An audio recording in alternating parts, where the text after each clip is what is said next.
Elephants are OP.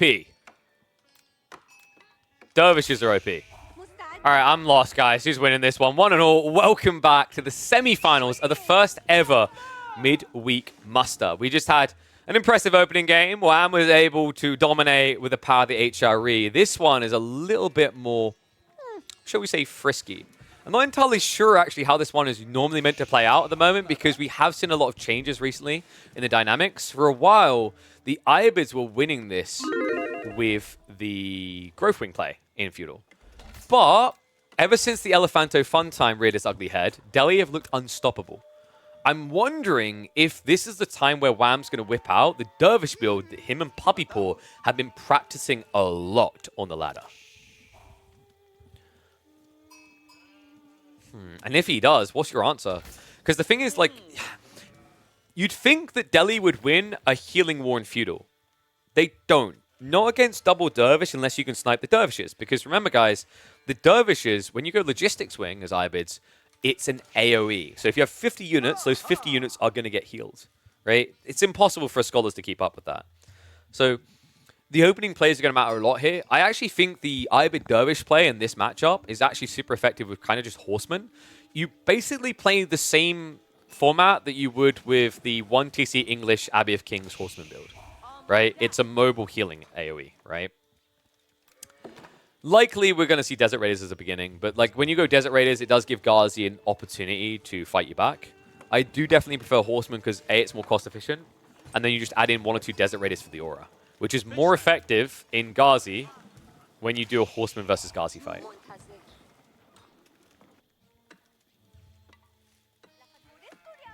It has to be, right? I've convinced myself of it already. It's not because I just love this build. Okay, it's Growth Wing. So yeah, like the only problem with this theoretical play of the logistics to kind of like backpedal this, the problem with logistics wing play here, by going for the healer dervishes, is Delhi are capable of playing archers. Even without Tower Victory, they should be able to out-archer you.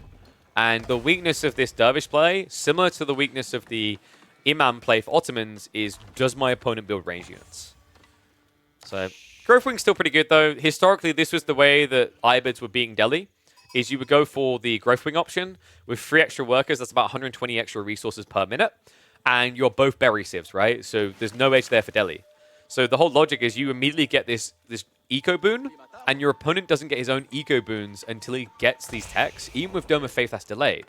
What's cool about this matchup is even once he gets things like the Horticulture, like the Double Broad Axe, all these techs for free, at that point in the game, an Ayyubid player should have 10 structures, which would give them the gathering rate increase. So yeah, this is why Ayyubids are meant to be favored in this matchup.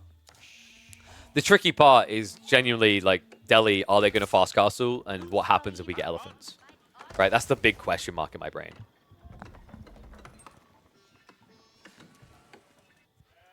And the problem is, like, it's been talked about in chat, this fast castle build. That's the other issue now, is if Krakati's out is to fast castle, you are allowing Ayyubids to fast castle. In fairness, Delhi do have a better pacing because they can put their skulls across the map. But then that's just assuming that an Ayyubid player can't afford 1 or 2 units here or there. Which realistically, they should be able to. So I think what you'll probably see from Krakati is Ghazi opening, 4 to 5 of them, and then a play for Sacred Sites. And then from there, it'll be dependent on what Wham wants to do, whether he makes it a castle rush or tries to play the Age. Usually against Delhi, you try to play the Age. To an extent, right? We've seen plenty of cool games where Ayyubids will still go castle, but it does begin by trying to block your opponent's feudal play.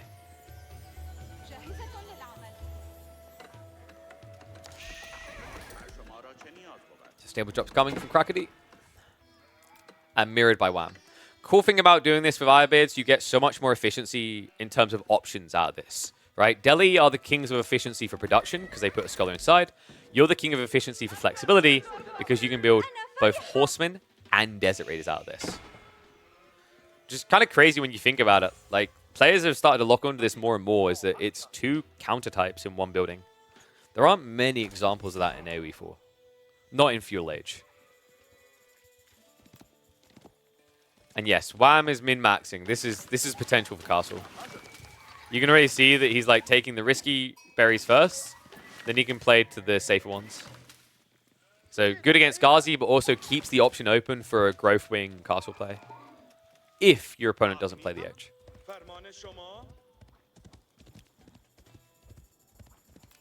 First Ghazi arriving. How did you guys vote, by the way? I didn't catch it. What was the split in the end? Majority Wham? Nah. Too many people saying Delhi S tier right now. I imagine I'm going to predict 70% went and voted for Krakody.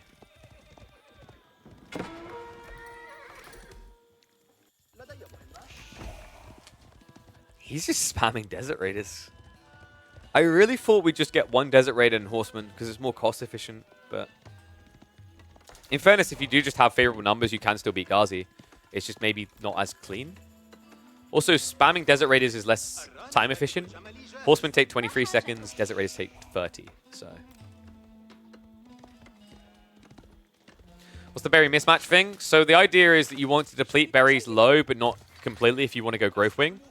Oh wait, I'm an idiot. He already went Growth Wing, right? Yeah. So he spread out to basically make sure that he didn't use all the berries straight away, so that when he upgraded, he got an extra 300 food. Whereas if you just gathered the berries from the start and didn't move your villagers around, you would have ended up with like an extra 150 food. Typically, if you're keeping like Growth Wing open for castle, you'll gather all these down to like 1 berry or 50 berries, right? And then when you tech, you'll get an extra 100 per. Obviously, he done this in Feudal, which is why it's much easier, much cleaner. But the reason why he stayed on the berries out here afterwards is, well, one, you're already doing it. But two, your opponent's going Ghazi. So if you gather these berries first, you're safer here later because you're next to the TC. It's the same logic behind, if you have map control, do you eat all your sheep at home or do you come out to the deer? You come out to the deer because then later on, if you're pushed off, you now have safe resources. And I just realized, apologies, that BO5 text needs to be deleted because that is in the way. Desert Raider Master's looking big. And you kind of need to fight because the skulls are going to die otherwise, right? Not good that the Ghazi's attacking the scout either. Much better fight here for Wham. Trickler reinforcements are arriving. He's going to turn to the other side, though. Why are so many Ghazis attacking the scout? Oh, this is sick. Wham just keeps putting that scout in the way of them. It's so much wasted attack power there. And now he can just switch into range form and start tickling away at them, right? That was crazy. Impressive thing is Krakody did at least even up, right? So it was a 1-to-1 in the end. But now you're all injured. So the Desert Raiders can try to play range. I would love to see Wham add in 2 more scouts. It's very cost efficient, 70 resources for 110 health frontline that doesn't get bonus damage against it and heals over time. So, it's kind of your weird version of the Dervish logistics if you think about it.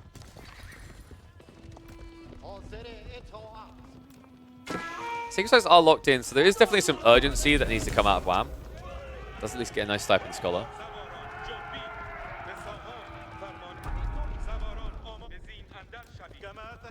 Undermesh is on the way. So a little bit tricky for Wham the longer he plays the age now, which is why you're starting to see him save up. Ayyubid's kind of struggle with the idea of playing into Blacksmiths. I've seen this so frequently. And because you're going Mass Desert Raiders, you need to go for that tech instead then, because without Blacksmith play, look how low your damage is going to be, right? You're at 7 already. An extra 1 on Undermesh means Ghazi will barely feel any tickling from range. So what's this going to be? Dervish or Desert Raider? Because I'm feeling like he's going Desert Raider here. You could go Advisors. Okay, Advancement. Yeah, so he just wants it ASAP. Which makes sense because if you take a long 2-minute timer, it's 2 minutes of Krakody getting 375 gold per minute, right? That's a lot of gold. That's basically more than a third of what it takes to tech up. So I kind of back the play. It makes sense. It's unfortunate you don't get a big advantage, right? A real advantage. But this should actually light a fire underneath Krakody's ass. At a point in the game where he's not ready. Spearmen are on the way, but they're not here yet.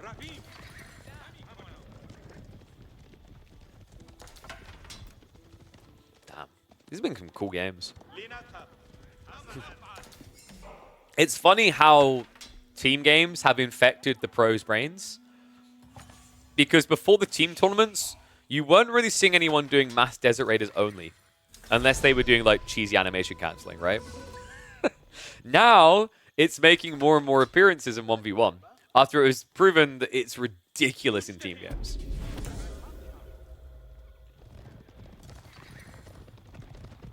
WoW has a lot of resources in reserve, by the way. This is going to be triple Lancer production in just 15 seconds.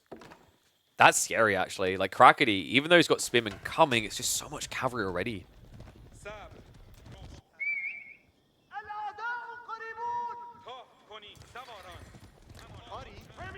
Do you think the score is accurate according to that? Crackety should be far ahead. It's techs, right? Because he's got all these extra techs. He hasn't got that many, actually. Is it maybe the scholar detail? Well, his military is much more bloated. That's what it is. It's taking the raw count. So it's calculating score based partially on like your army value.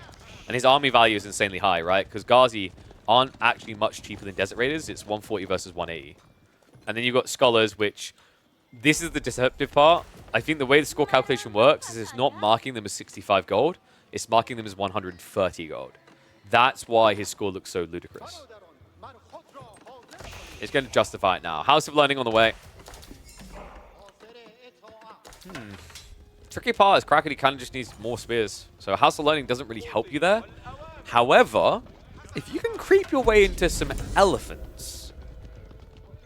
Wham's entire comp kind of hates elephants. I mean, they can kill them, right? The Desert Raiders are really good against elephants in terms of bonus damage, but it's still a very chunky unit.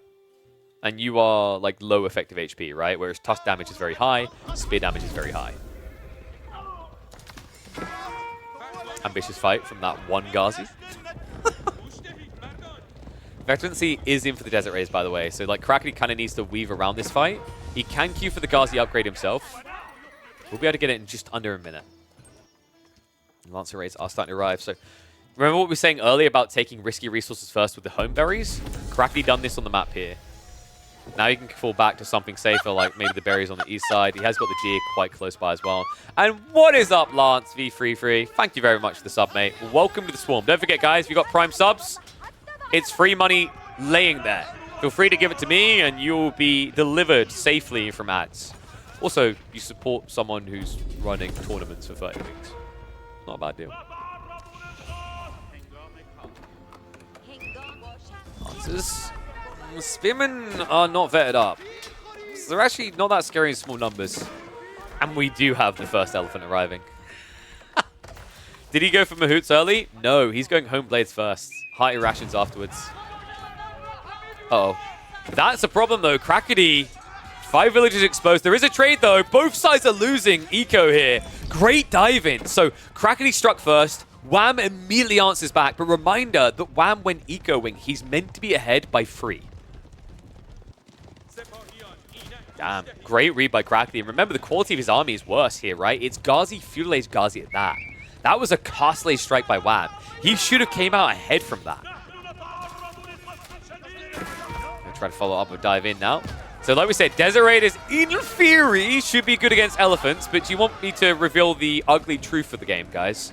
Nothing is good against elephants. Look at this thing. 850 HP. 50 damage on a tusk, which is AoE, with 25 damage on the splash. And the spear is 66 damage. And no, to answer that question, I knew it was going to come in. Camels do not debuff elephants. The camel on E specifically says that it targets horses. Horse cavalry. And this is not a very overly fed horse. This is an elephant.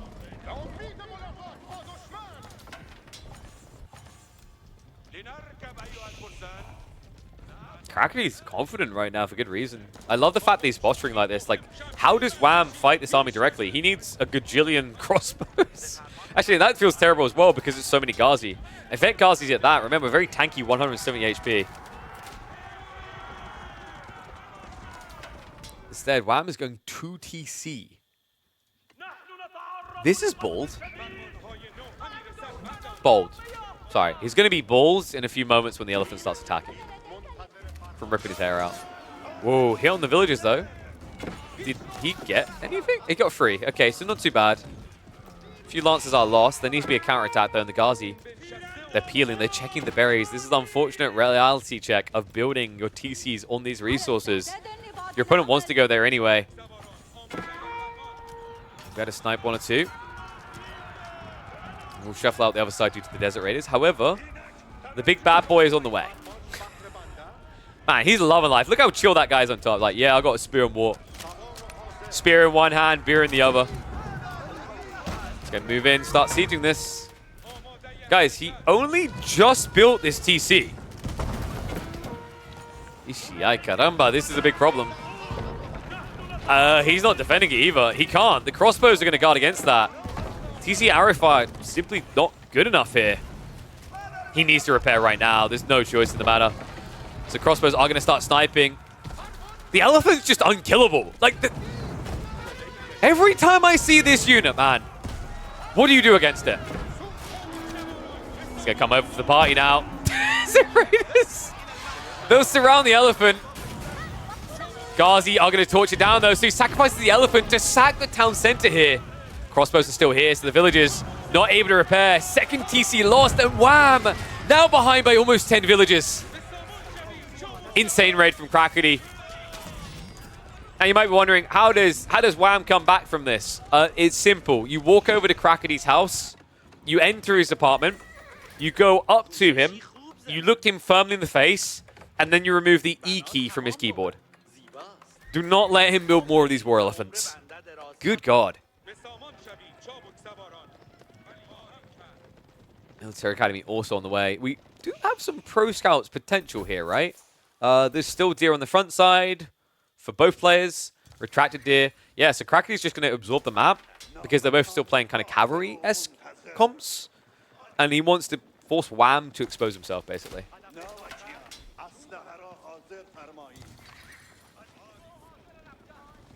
So guys, you actually want to know what the real counter to elephants is? I can tell you.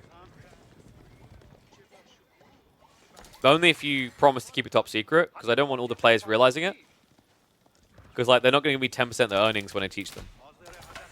So the counter to elephants is to build a transport ship, put all your units on the transport ships, and then move away from the land to a small tiny island in the middle of like the sea, and then build your final landmark there. And we've counted elephants. Basically just become a pirate nation. Because right now elephants are the kings of land. Like, just think about the damage that one done. Sure, it didn't do it on its own, but it made the fight feel so impossible for Wham to approach. We do also have relics now coming, by the way. Crackety, people questioning why weren't they getting relics? Because you need map control. Right, map control was undecided a few minutes ago, but after that loss for Wham, he's now on the back foot. Walls counter elephants? That's not true. Maybe if your walls are made out of metal bars. But these ones are made out of sticks of wood.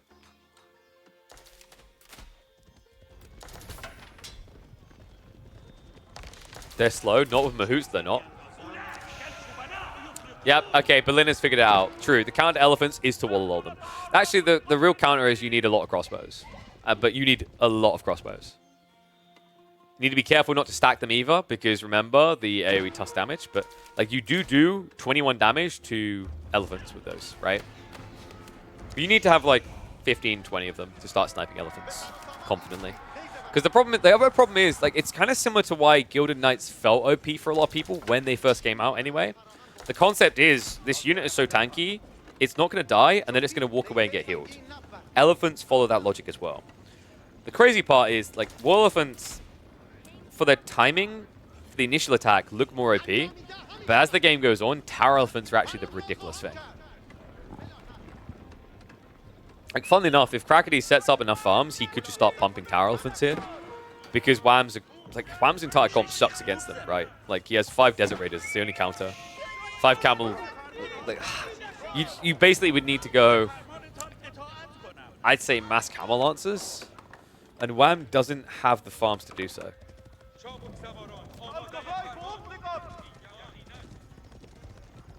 Ghazi looking to raid on the flanks. The remaining camels are going to try to do the same. It feels like they're a bit of a dying breed here.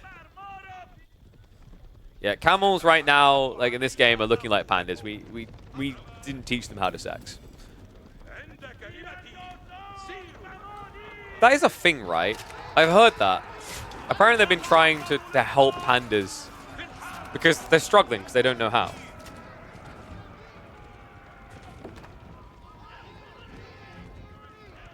Kind of surprised camels aren't actually extinct. You know what? Like, tourism is basically keeping camels alive because not many people have a use for them otherwise. And they're not exactly cute. They don't really want to eat them. Do people milk camels? Their fur can't be nice. Also, wrong region for it. So it was a burn from the west side, but good reaction by Wham. Is camel milk a thing?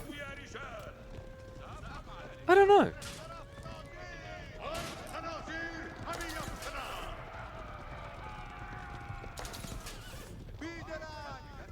Camel milk is a thing, okay. Is it like sour like goat's milk? I've never had it. I don't know if people drink it. Like, I know it's a thing, but like, you know, it's like, you know, most animals' milk is a thing, but like, do people consume it? It's like he's going to catch the last of the camels, so no more milk from the camels, guys. The milk's gone red, which is definitely not healthy. New TC is coming up at home from Wham, though.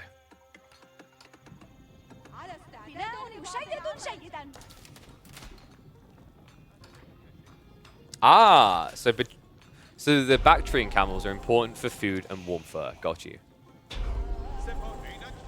I mean, I guess like horses aren't necessarily better to eat. Don't know if camels are better or worse.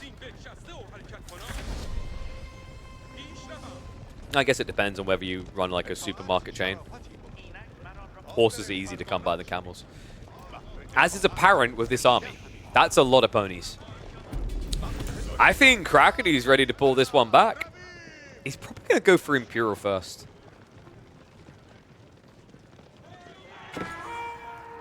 Some guy in Africa saying is cow milk a thing true? That's not true, okay? Malians exist. Cow milk was always a thing. So Sacred Sites are locked in. I'm struggling to see what Wham is meant to do here. Ayyubids aren't really renowned for their potency late castle. They do have a spike in Imperial off of Mamluk's Bravery, because it's a raw damage buff to things like Ghulams and hand cannoneers, and if you have high base damage units, then that buff is bigger. We're not in Imperial Age. Before Imperial Age, Ayyubids is a timing civ. And I don't know. I did have a, like, as an Ayyubid player, you see here, like, I did have a bunch of clocks behind me, a bunch of stopwatches and nice, different, fancy, elegant $500 plus watches, but apparently Crackety is one by one snatched them away from me. There is no timing attack for Wham. So at this stage, his win condition is live long enough to prosper. Problem is, Wham still is facing deep, scarring PTSD from his experience with the last elephant, and the next ones are going to have guns. Don't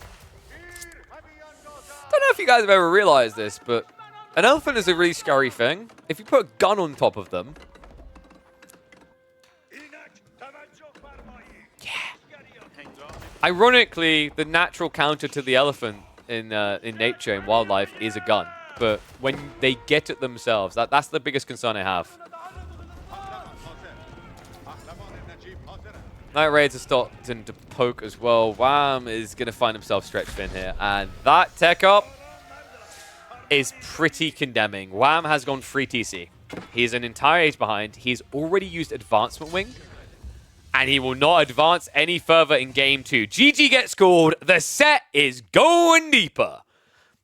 With more questionable discussions about camel milk.